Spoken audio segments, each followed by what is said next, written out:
नमस्कार, मी डी बनसोडे आणि आपण पाहत आहात सक्रिय न्यूज। पूर्वी निरक्षर, अडाणी आणि ज्यांना काही अजिबातच लिहिता वाचता येत नाही अशा लोकांची फसवणूक केल्या जात असे, त्यांना लुटल्या जात असं, काहीतरी खोटं नाटं सांगून किंवा काहीतरी अशा प्रकारची गोष्ट की जे भावनिक लोक आहेत ते सहज बळी पडतील अशा लोकांना काहीतरी अगदी आमिष दाखवून त्यांना लुटल्या जायचं, त्यांची फसवणूक केल्या जायची।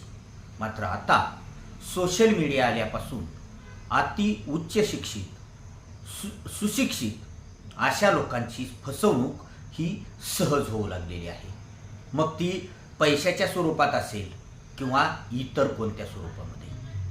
नमस्कार, मी डी बनसोडे आणि आपण पाहत आहात सक्रिय न्यूज। आपण नेहमीच वर्तमानपत्रामध्ये, टी व्हीमध्ये पाहतो की एखादी मोबाईलवर लिंक आली, ती ओपन झाली, ओपन केल्या गेली आणि नंतर अगदी काही मिनिटामध्येच बँकेमधील जेवढी रक्कम आहे तेवढी अगदी लुटल्या गेली।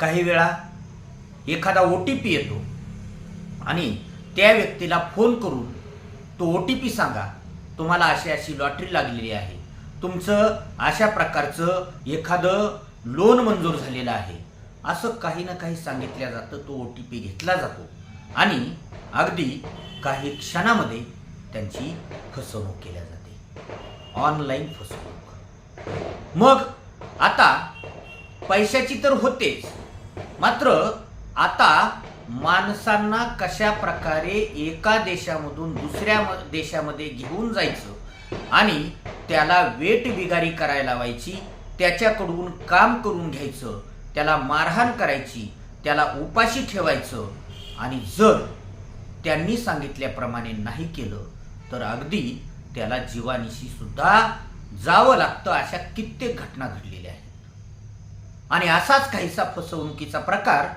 केज तालुक्यामधील एका तरुणाबरोबर घडलेला आहे। त्याचं झालं असं, मागच्या काही दिवसांपूर्वी केज तालुक्यातील एका गावातील एक अगदी ग्राफिक डिझाईनमध्ये अगदी परफेक्ट असलेला, परिपूर्ण असलेला एक तरुण एका व्हॉट्सॲपवरील, सोशल मीडियावरील एका जॉबच्या, नोकरीच्या आमिषाला बळी पडला। कारण ती जाहिरातच अशी होती की तुमच्यामध्ये हे टॅलेंट आहे आणि तुमच्या लायक आमच्याकडे काम आहे, मग तुम्हाला आम्ही अगदी 70,000 रुपये पगार देऊ, तुम्ही जर येण्यास तयार असाल तर आम्ही पुढची दिशा तुम्हाला सांगू, अशी बँकॉक मधील जाहिरात होती। आणि अलगदच हा तरुण, आता जॉब तर प्रत्येकाला पाहिजे आहे, चांगली पगार मिळते, चांगलं काम मिळतंय, म्हणून त्या तरुणाने बँकॉकला जाण्याची तयारी केली आणि 4 जूनला तो तरुण बँकॉकला गेलाही। मात्र जेव्हा तो विमानतळावर उतरला त्यावेळेस त्या ठिकाणी त्याला घेण्यासाठी एक गाडी आली, त्या गाडीमध्ये त्याला बसवलं आणि गाडीमध्ये बसल्या बसल्या त्याच्या अगदी कानशिलावर बंदूक ताणल्या गेली आणि 2-3 दिवस प्रवास करून या तरुणाला म्यानमारमधील, म्हणजे एक गोल्डन ट्रायंगल म्हणून आहे, त्या ठिकाणी घेऊन गेले आणि त्या ठिकाणी त्याच्याकडून मागच्या काही दिवसांपासून अगदी 18 तास काम करून घेतल्या जाते। म्हणजे त्याला ज्या फील्डमध्ये नॉलेज आहे अशा प्रकारचं काम करून घेतल्या जाते आणि काम जर नाही केलं तर मारहाण करणं, उपाशी ठेवणं, असे सर्रास प्रकार, म्हणजे घटना त्या ठिकाणी या तरुणाबरोबर घडू लागलेले आहेत। याच तरुणाबरोबर नव्हे तर इतर आणखीही काही, म्हणजे असं सांगितले जाते की सुमारे 800 तरुण त्या ठिकाणी एका निगराणीखाली त्या ठिकाणी ठेवलेले आहेत आणि त्यांच्याकडून हे काम केले जाते। अशी ही आपबीती, हा त्या तरुणाला आलेला अनुभव त्याने व्हॉट्सॲप कॉलवर त्याच्या नातेवाईकांना सांगितला आणि माझ्या जीवाला सुद्धा धोका आहे अशा प्रकारे सुद्धा नातेवाईकांना त्याने स्पष्ट कल्पना दिलेली आहे. आणि मग हा प्रकार घडल्यानंतर, अशा प्रकारचा कॉल आल्यानंतर नातेवाईक अगदी चिंतातूर झाले, खळबळ माजली आणि त्यांनी बीडच्या सायबर पोलिसांकडे त्याच्या पत्नीने लेखी तक्रार दिलेली आहे, गुन्हाही दाखल झालेला आहे.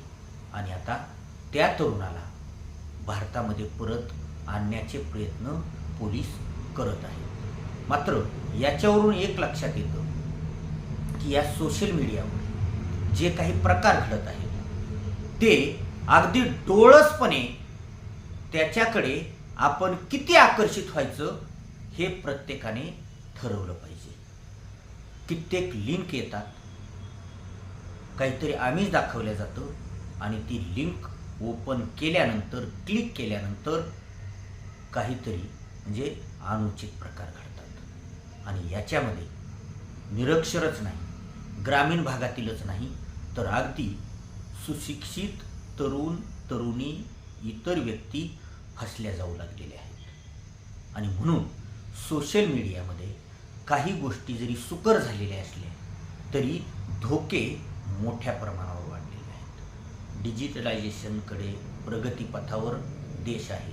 मोठ्या प्रमाणावर व्यवहार हे ऑनलाईन करा असं आव्हान केलं जातं. मात्र हेच व्यवहार करताना किंवा काही गोष्टी करताना किती मोठ्या प्रमाणावर फसवणूक होते ही बाब गांभीर्याने विचारात घेणं गरजेचं आहे. आणि म्हणून बँकॉकमध्ये 70,000 रुपयाची महिन्याची पगारी नोकरी या जाहिरातीची खातरजमा होणं गरजेचं होतं.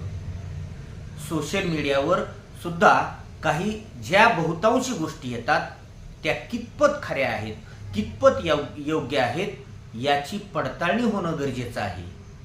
आणि पडताळणी झाल्यानंतर मग ते खरं आहे का खोटं आहे आणि याच्यापूर्वी कुणी त्या ठिकाणी गेलंय का, त्यांना नोकरी मिळाली आहे का आणि ते चांगल्या ठिकाणी आहेत का. आता बँकॉक म्हणूनच नाही तर अनेक ठिकाणी अशा प्रकारच्या नोकरीच्या म्हणजे जाहिराती येतात, बोलावल्या जातं.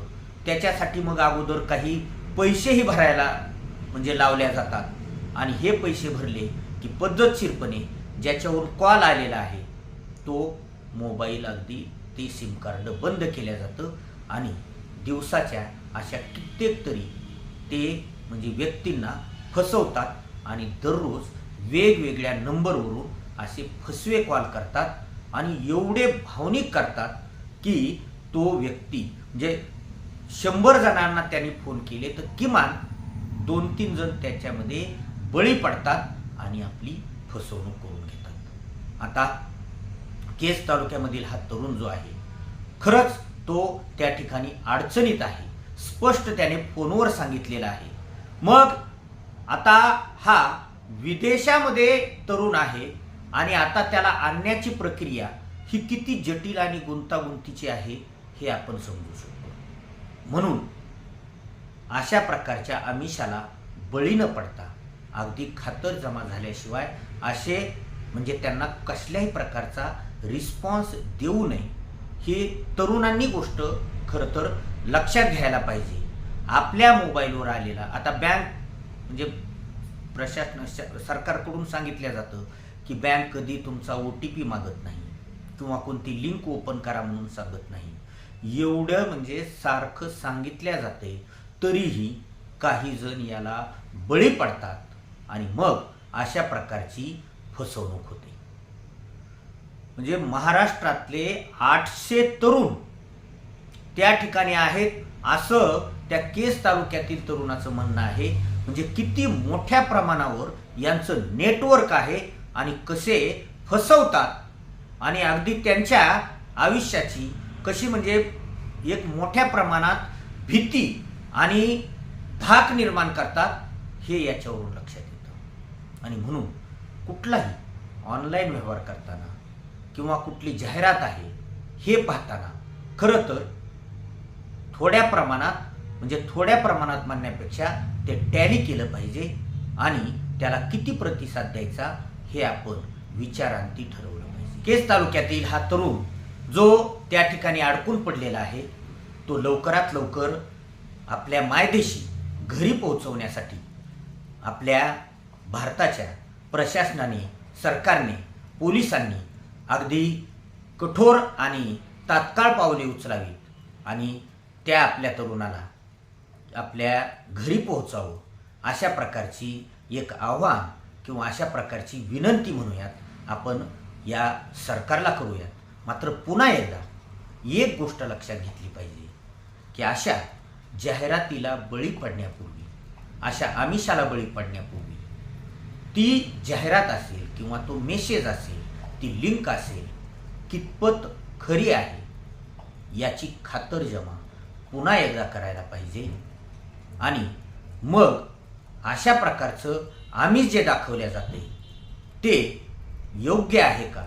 आमिष हे खरं तर कधीच योग्य नसतं, मात्र आपण त्याला किती प्रतिसाद द्यायचा हे आपण ठरवलं पाहिजे आणि स्वतःची फसवणूक टाळली पाहिजे. धन्यवाद.